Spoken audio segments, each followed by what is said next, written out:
one of the reasons why I love the Balanced CEO so much is like the family, fitness, finances is like, that's what I live by. I also want to be a fitness professional who does something that matters. So if you're doing something shitty, I don't have to get vengeance.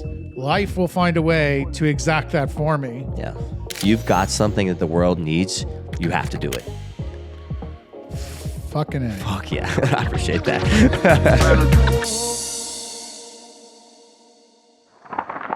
Welcome to this edition of the Balanced CEO podcast. I am excited to be here in Columbus, Ohio, home of Rogue Fitness, the greatest equipment company on the planet, in my personal opinion.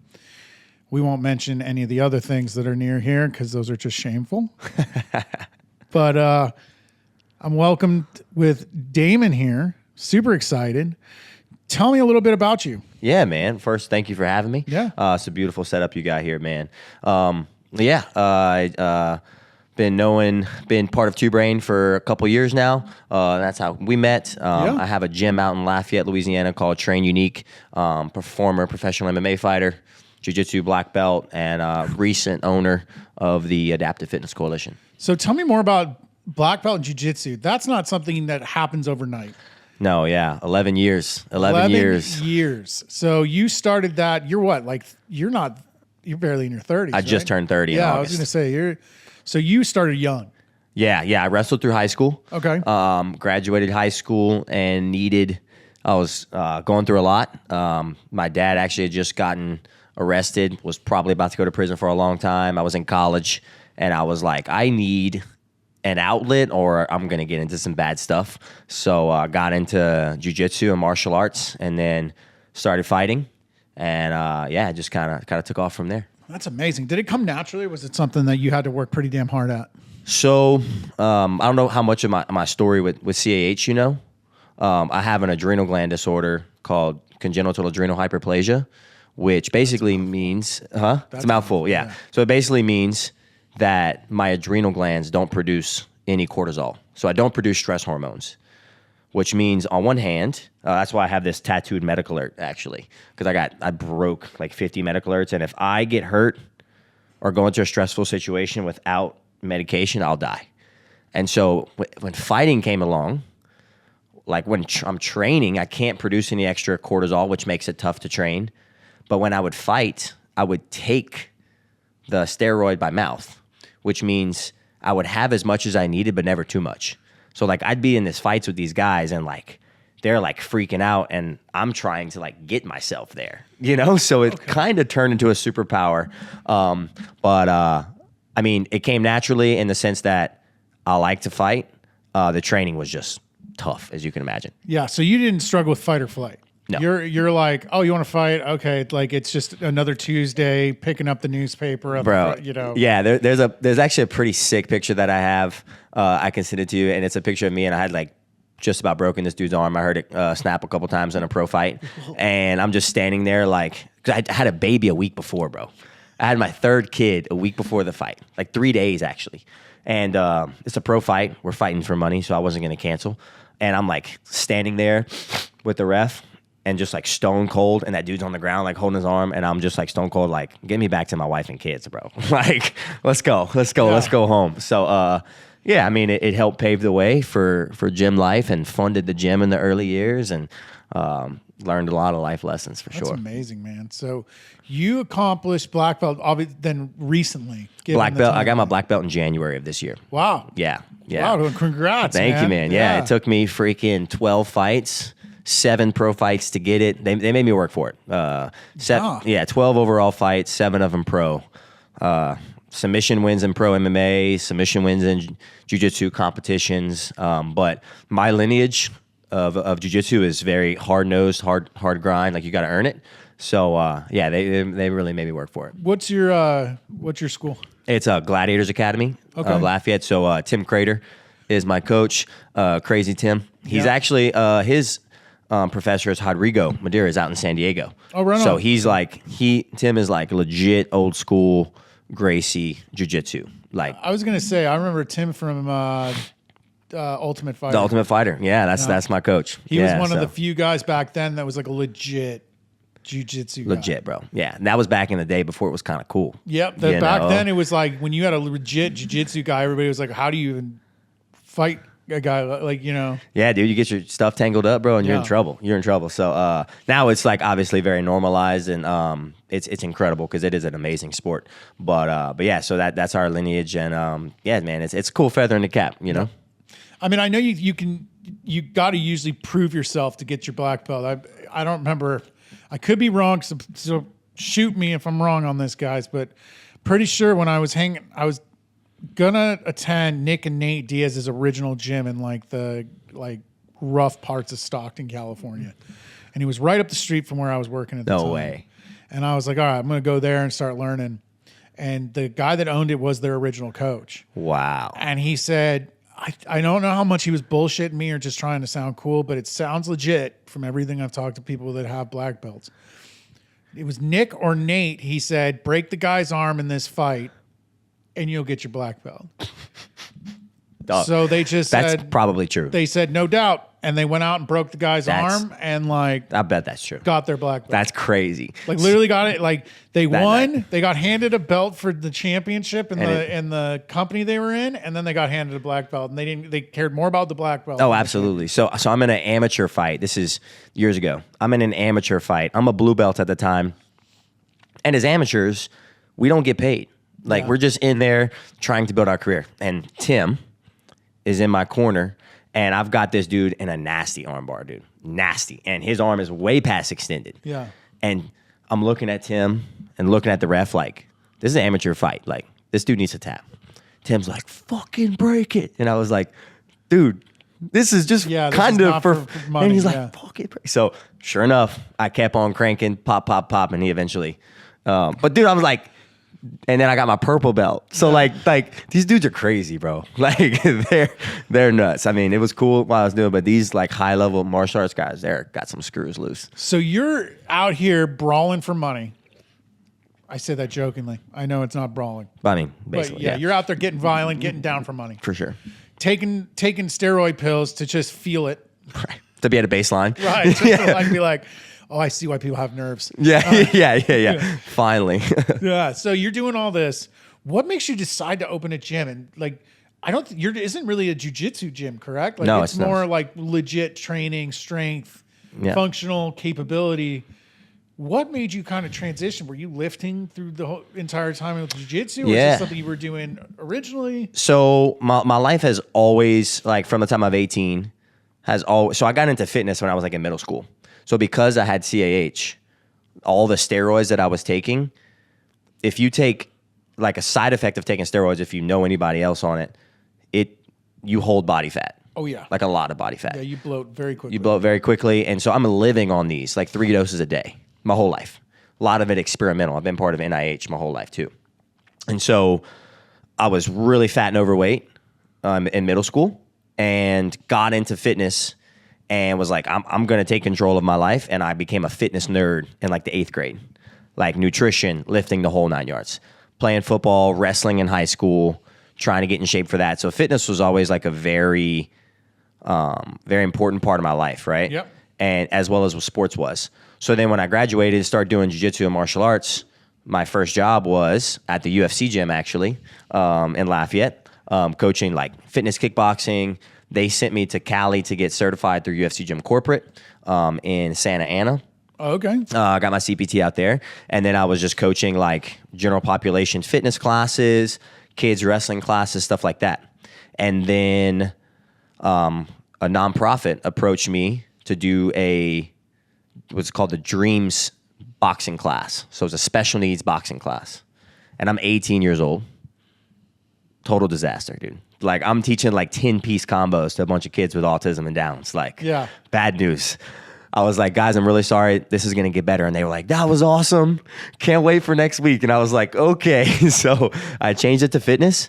And long story as far as how I opened my gym was a couple of those athletes asked me to start personal training. So I started personal training. One was cerebral palsy, who's a wheelchair user. Then keep going through UFC gym. My client load's full. I'm full-time training while I'm going through college. Graduated college in 2017 and continued to train. And eventually my whole caseload, if you will, as a personal trainer was special needs and adaptive athletes. And the gym that I was renting space from, Head Kicks Mixed Martial Arts, this is while I was fighting and coaching there, he was like, dude, I've got no more room for you. Like, if you want to grow this program, and like, you're going to need to hire a coach, and you're going to need to get your own space. So COVID 2020, August 2020, real estate was cheap.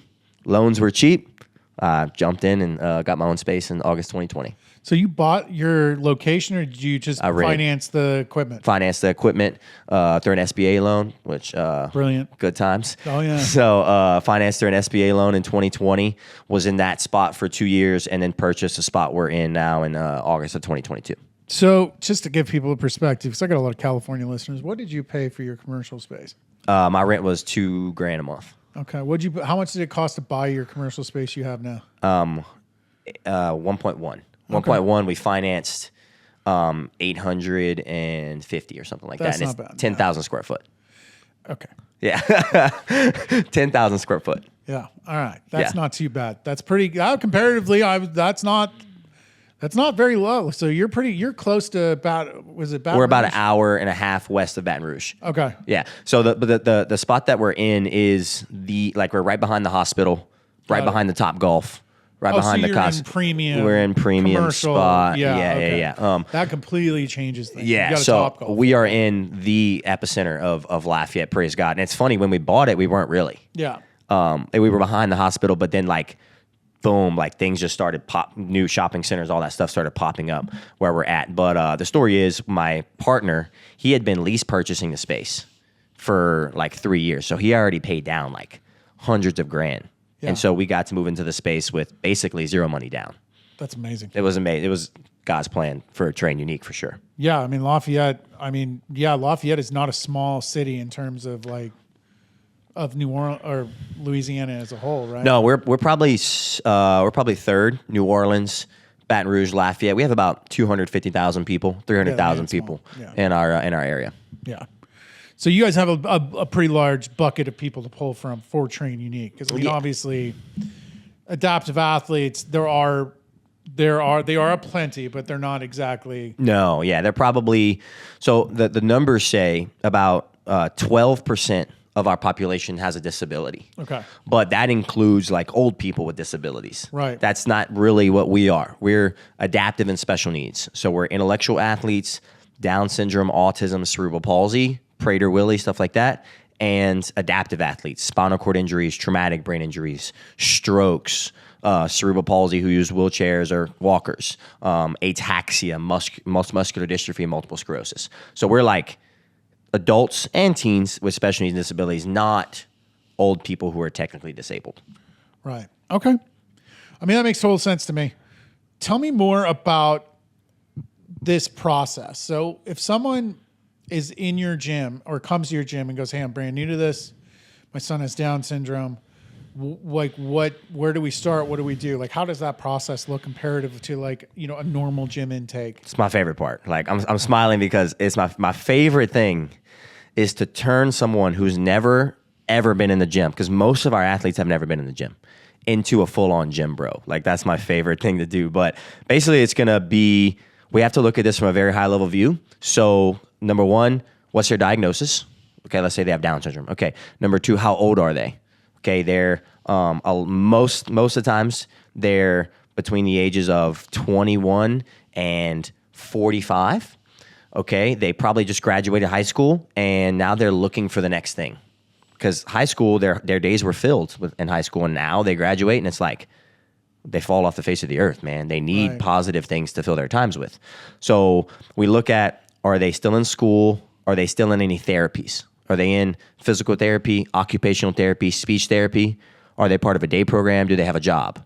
So we figure out how much activity they have in their life, and then we figure out, okay, we need more, or we need these days, and then we figure out, are they here for, this is the key part, are they here for socialization and movement, or are they here for a very specific physical problem, like they need to lose weight, or they need to get stronger and prevent falls? They're here for socialization and a positive outlet. We'll put them in a group or a small group program. If they have a very specific physical goal, like weight loss, which is very common in our intellectual population because they're not playing sports. They're not doing jiu-jitsu or playing basketball or those things. So the gym is literally their movement. If they have a very specific physical goal, we'll go with personal training or small group training where we can add in the accountability from the nutrition and the coaches and stuff like that. That's amazing, dude. Thank you. So how did you guys, I assume most of this is trial and error in terms of how you got to the point where you have it pretty dialed in. A lot of trial and error and collaboration with other professionals. So I really collaborate hard with PTs, STs, OTs, counselors. Because as far as the behavior side, they have a lot of experience. They just don't have any fitness experience. So I take like their expertise and I apply it to what a fitness professional knows. And that's really how we got the Adaptive Fitness Coalition. It's not just gym bro stuff. Like there's the whole 9 yards in there. You know, it's legit. That's very cool. Thank you. So as a parent now, you know, you talked about how your dad got arrested, going to prison when you were just going into college area. Yeah, 18, 17, 19. 18, yeah. You have now, 4 kids? 4, yeah. So you got 4 kids at home. You're managing this extremely quickly growing Train Unique as well as the Adaptive Fitness Coalition. Yeah. Which we'll get into. You know, how do you do you ever have those fears in the back of your head? Like, whatever happens, I can't do what my dad did to me.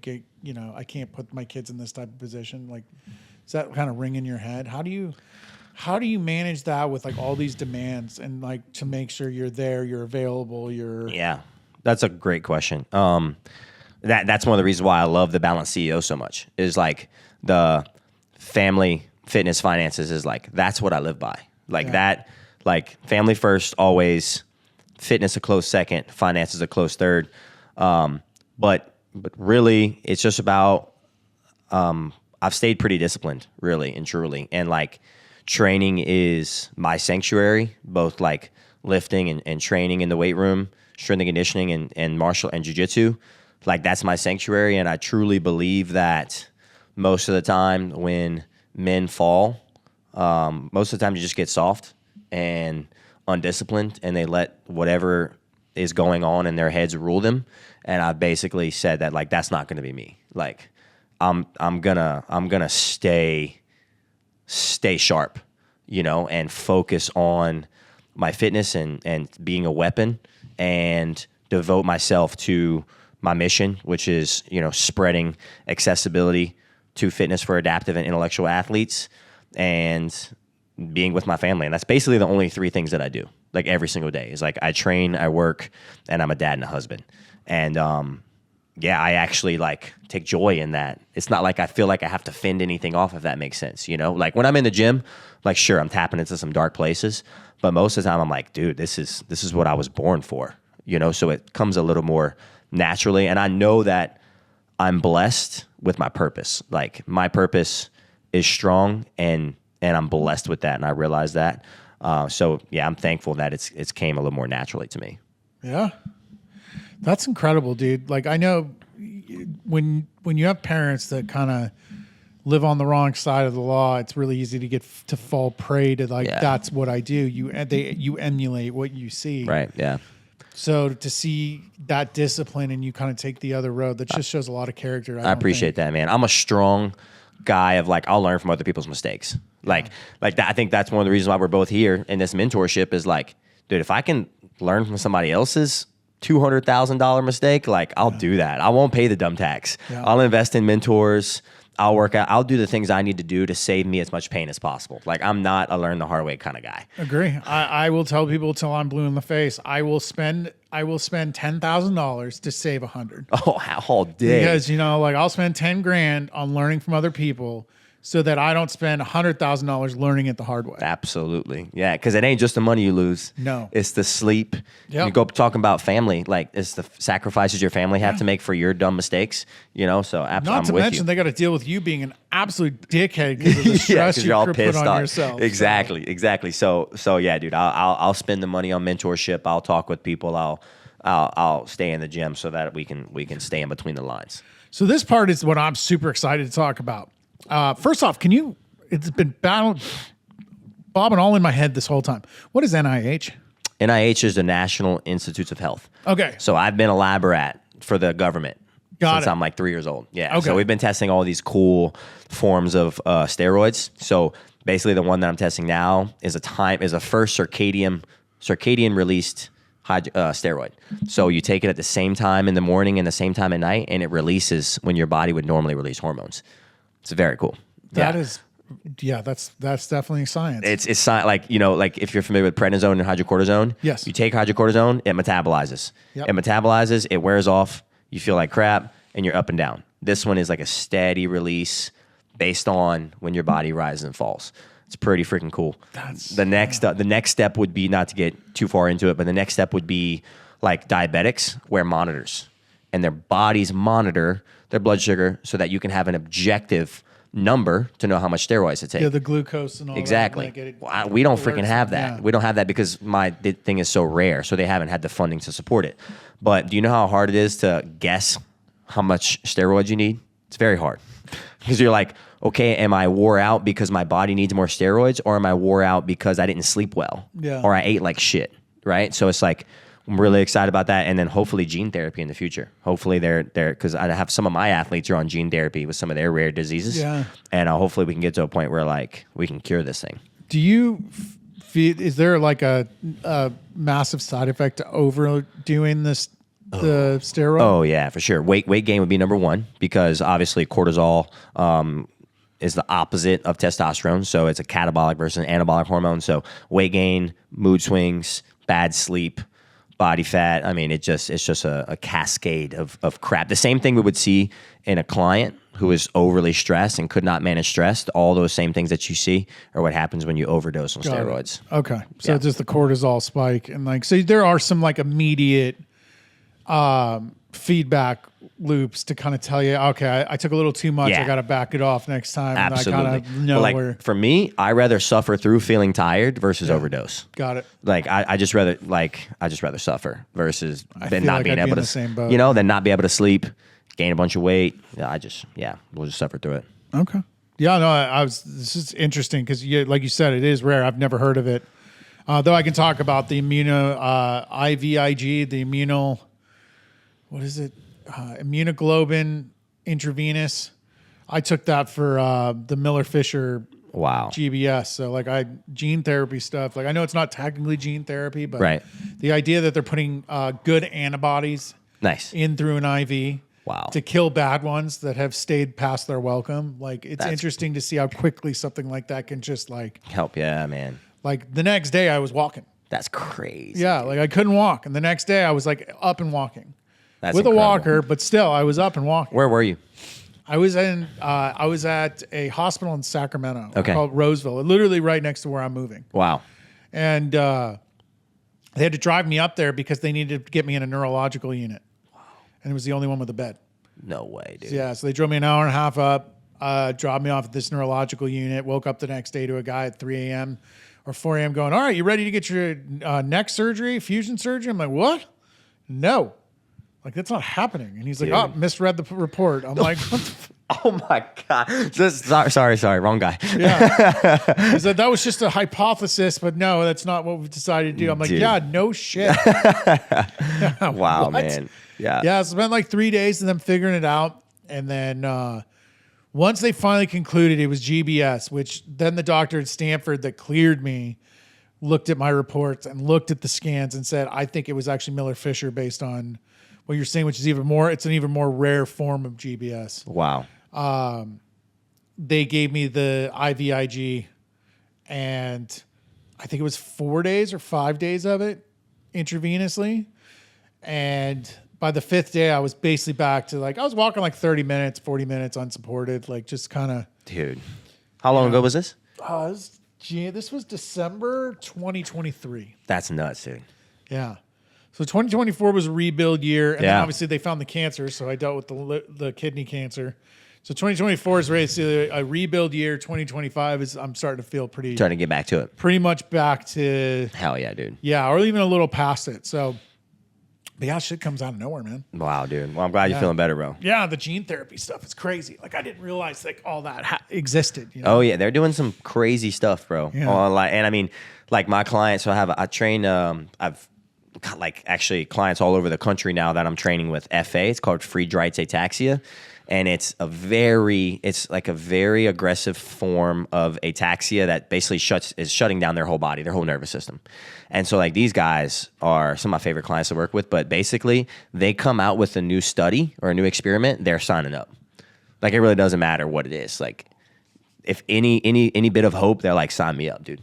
Yeah, and that's brutal. I mean, I would swing for the fences every single time. Exactly. And so, but it's just crazy to see the stuff they're doing. So I've heard of ataxias. I've not heard of that one. Friedreich's ataxia. Any time that an ataxia is attached to the name of something, it's bad. It's bad. Yeah. Yeah. Friedreich's is probably one of the worst ones that I've seen. But I did a video series for a company called BioNews. BioNews is the parent company of about 50 rare disease websites. Oh, and they reached out and said, hey, we want to do a series called Rare Moves where you teach exercises for some of these different diseases we have. So I did Rare Move series for Friedreich's ataxia, and I've had all sorts of people from all over the country reach out to me, be like, man, can you help us do it? And so we've been doing online training for these athletes all over. I got one in Cali, one in Indiana, and then 4 or 5 at my gym here in Lafayette. And dude, cool. I mean, these guys are incredible, dude. Amazing, like working out 2 or 3 days a week, and then they have hand trikes. Like where they lay on their back, hand and foot trikes, and they're cycling on their off days. Like they need help getting in their cycles and strapping their hands. They can't even grab. They have to strap their hands in, and they're cycling like an hour a day. Like complete badasses, dude. Dude, it's so freaking cool. Really takes any excuses you have, dude, and wipes its ass with it. Absolutely, dude. Like anybody can do anything. Like everybody can do something. Yep. Like there's something that you can do. It's not going to look like you and I's workout. Our workouts don't look the same. But something, dude. Like something to get moving. Like I always hear the people like, I'm going to do 10,000 steps a day, and I'm like, have you mapped out what 10,000 steps looks like? Yeah. Like it's not short. Right. It is hours of walking a day. Yeah. Like if you've got like one of those little under the desk treadmills and you're going to walk at 1 mile an hour all day. Gonna be alone. Yeah. But you'll be all right. You'll get 10,000 steps in, but like, let's start with like 7. Absolutely. Or like a training we'd be like, okay, how many are you getting now? Okay, get 500 more. Right. Are you walking 30 minutes a day? Let's do 35 minutes. Like that. That's what we're trying to do. Yeah, I tell people all the time, man, 10-minute walks. If you time it around your meals and you do 10 minutes before your meal, 10 minutes after, or even just 10 minutes before or after every meal. The post-walk meal You're going to eat, do 10 minutes after. Yeah. You'll get 30 minutes of walking in. That's a couple thousand steps. Dude, post-supper walk with my family is probably my favorite part of the day. Like we finish eating supper, and we go walk down the road, and they ride their bikes, and me and my wife, talk and watch the sun go down. Dude, the game changer.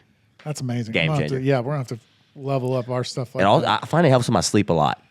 Because being outside when the sun is rising and falling helps your body regulate what time it is. Rhythm, yeah. Oh, dude, and you add that with the post meal walk, dude, it's awesome. That's why they always say if you're struggling with sleep, go to the mountains, no technology, 3 days, you will be back to a normal sleeping. I'm like sleepy at like 9 p.m. So I'm like, dude, this is crazy. Like I didn't even get a chance to wind down, Yep. No, like your body knows if you're out there and you're getting those natural cues that nature has built for you over thousands of years. It's amazing how quickly you just kind of fall into rhythm. Yeah, our bodies have not adapted to all this electricity yet. I'm looking around here and I got lights in my face everywhere. Yeah, exactly. Like it's just, So let's talk a little bit more about the Adaptive Fitness Coalition. It's probably my favorite part and something I'm really excited to talk about man, and I learn appreciate more that. about because I'm interested in bringing it to my gyms. You do Train Unique. That is your local gym. Just for clarification so everybody kind of understands where we're at. That's right. The Adaptive Fitness Coalition, that is a certification process that will train a gym and its coaches on how to work with adaptive athletes and special needs individuals. That's right. Yep. See?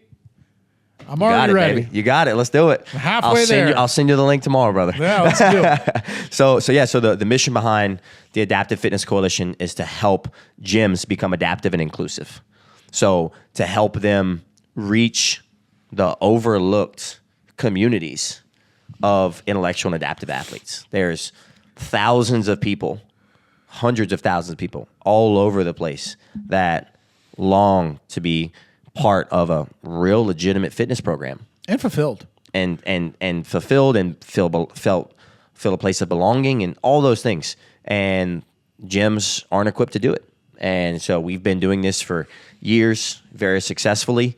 And we created the Adaptive Fitness Coalition to help spread what we have to all these amazing gyms around the country. I realized how long it would take me to open a Train Unique in every major city in the U.S. And instead of opening Train Uniques, I figured, well, you have a great gym. You have 2 great gyms. Why don't we just teach you how to do it? And it's truly inclusive. So that's where we're at. I love that, man. So what does that look like? So are you coming in for an hour? Are you sending some pamphlets? Are you doing some online videos? Like, what does that certification look like? Because I'm asking for people that maybe don't own a gym, but maybe they have kids or family that would be great fits for a gym that goes through. Yeah. So we have 2 sides of the program. The coaches side, obviously, is a full-on certification process. So we have an accredited certification through NASM that covers everything a coach would need to know to apply their fitness professional knowledge to intellectual and adaptive athletes. So we have an intellectual side that goes over communication techniques, coaching cues, all the things they need to know, programming structures, and then a practical section on Down syndrome, autism, nonverbal autism, youth athletes, cerebral palsy, with videos from the parents talking about their diagnosis and their journeys in the gym, and the athletes talking about the things they like in the gym, some of the things they like about it, so coaches can know, okay, this is what this is really about. Because a lot of times coaches have misconceptions, right? So those videos help bridge that gap. And then exercise videos and demos. Like we taught one of my nonverbal athletes how to do a bent over row on camera, which is a hard exercise for anybody, especially hard for somebody who's nonverbal. So full videos on the intellectual side. Adaptive side, same thing. Safety considerations, hardware, how to transfer someone out of their chair onto a bench, programming strategies, how to read fatigue and someone with ataxia or spinal cord injury, because a lot of times they won't be able to tell you. And then all the practical videos, how to transfer spinal cords, the whole 9 yards. And then a nutrition section, how to coach nutrition, and then a stress management section. So these are really intensive. Oh, yeah. I mean, obviously to get accredited by somebody through a group like NASM, you got to be, you got to have all your T's crossed and all your I's dotted and then some. Yeah. Because they crawl right up. Bro, roll all the way up in there. It was 300 videos plus that we filmed. And then on the coach's side, so we have the certification, they get certified, then we provide them with an exercise library. So they have an exercise library with about 300 videos in it to, if they need to reference anything. And then we also have programming templates so that they can get started. Okay, I'm a first spinal cord injury athlete. What do I do? Well, we have a template. First athlete with autism, what do? We have a template. Then SOPs on, like, let's say you have a 5:30 general population class going on, but then your coach maybe has a small group of intellectual athletes. Well, how do you manage those 2 things together? How do you manage the noise? How do you manage the noise and the space? We have an SOP on that. So we have the whole coaches side, and then we have a side for the managers and the directors as well. How do you name your program? How do you market it? Where do you go? Who do you talk to? How do you talk to them?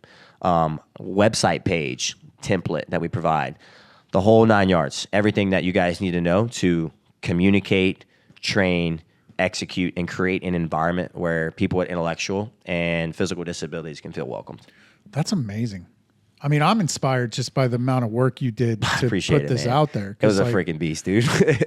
I was like, my toes were curling and I was just ready to run out of this room at the idea of doing all that. I'm a visionary, guys. I'm up in the clouds. I'm looking at 8 months from now. Bro, I know the operational stuff like that. That's why I hire people. Absolutely. Yeah. And like, for example, Matt's gym, Ever Proven in New Hampshire, like I haven't ever talked to Matt about this. Like his team is executing everything. Yeah. And I built it that way because we want to be at the intersection of, I want this to make a huge impact on the community. It's number one, but it also has to be profitable. Yep. I know that good gyms like yours are profitable and sustainable. And the last thing I want is to put my program in a gym that may shut down. That's not good for anybody. No. So that's why I've kind of tried to like, it needs to be really impactful, but it also needs to be profitable too, so that it can stay alive and you could train athletes for the next 20 years. Yeah, legacy matters to me. I does. want to sit on my porch 20 years from now and know the gym's still running, even if I've sold it or Yep. moved on. I want to know that it's still impacting people and helping people change their lives and help beat chronic disease and obesity. Exactly. Yeah. And dude, I would say that this population is at the forefront of that. Like we're helping the people that need it the most. And that's why like I got into this so long ago. So like fun fact, I discerned the priesthood for a while. So like I almost did that, and I was like, no, like I want to be a husband and a father, but I also want to be a fitness professional who does something that matters, like helps the people that need it the most. And I firmly believe that this is one of the populations that needs it the most. I would say as a dad, I would say dads and adaptive athletes are the two populations that need it the most. Oh, absolutely. I think you could probably agree with that. Yeah, I just literally did a morning dig today talking about leadership. I always talk about professional leadership, but I think the most important leader is a parent. Yeah. How you behave, how you talk to people you're paying to be there, like plumbers or electricians, how you treat other people. Like your kids are emulating all that. Waitresses and waiters. Right. So if like your Janitors. your kid's got a problem at school because they're bullying people, like Bro. generally you better look in the mirror and figure out where you're teaching them this behavior. Yeah. Yeah, they don't learn voices like kids aren't naturally mean people. No. They're not, Yeah. And if it's not you, it's someone else close Yeah. in the inner circle they're around a lot. Yeah. That's teaching them this. Yeah, man. Very cool. I like that. Dude, this has been an awesome conversation. Yeah, man. I appreciate it. Is there anything else you want to leave people with, words of wisdom or anything, or maybe something in regards to the adaptive athletes or something you're passionate about? Yeah. I want to say that there was many nights where I was like, I don't know if I can make a living out of this. Like, I don't, like, maybe this is like a nonprofit I start on the side of my full-time 9-to-5 corporate job or something. But I'm really, and even like some of my closest mentors, when I first opened it, I asked them to invest. And they were like, dude, I just don't understand how you're going to like create a business out of this. And I am a firm believer that our purposes matter. And so like if somebody's got something out there that they want to do and they feel like is meaningful, they feel like is about more than money. Like they feel like if it contributes to the world, do it. Like you're going to figure out all the X's and O's. Like it will fall into place. But if you've got something that the world needs, you have to do it. Fucking A. Fuck yeah. I appreciate that. I got nothing else to say. That was that. I mean, that's it, right? Like, I think so many people get caught up in the. I think Dan Martell said it, an addiction to the paycheck. Yeah. He's like the number one addiction in the world right now is fentanyl. Number two is a paycheck. And like we need to teach our kids that passion and understanding what value and how you as a person can create value matters. And I think you just nailed it. I appreciate that, man. You need to be passionate about what you do. Yeah. And you need to be passionate, and you can't just get caught up in the rat race of showing up 9 to 5, get a paycheck. Like if that's your thing and like you want that, like awesome. Like, but I think there's a lot of people out there that wanted more than that and have just gotten stuck and don't know how to Yeah, get out. man. And obviously this is a deeper conversation, but I think it's because a lot of people have like a lifestyle that they want to like, that they're addicted to. And like, I have to be able to have these things, but your purpose matters way more than that. Yep. And eventually you can have those things. But if you're willing to suffer a little bit for something that, is good for the world, it'll come. You just got to be able to live below your means for a little while. I fully believe, people always ask me, are you going to get that person back for talking shit or whatever? I'm like, no. I fully believe and I fully trust that life will find a way to exact karma on someone. Yeah. Right? Good or bad. So if you're doing something shitty, I don't have to get vengeance. Life will find a way to exact that for me. Yeah. But the same for good. If you're doing Right. something purposeful that helps the world and like has a positive impact, life will find a way to reward you. I like that. I wish I would have known that more.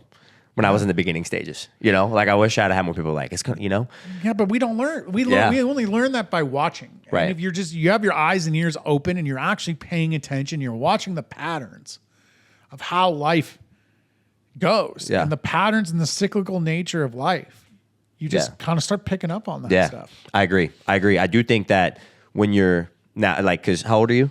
I'm 41. 41. So like you've been very successful. So you've been able to sort of zoom out a little bit and like have a different worldview when you're, you know, you remember what it was like to be in your young 20s trying to make something of yourself. Even my 30s. Yeah. You know, you're grinding so hard that sometimes those things, you can't see them. And so that's why it's important for guys like you and me to like tell people like, dude, it's all right. Like grind.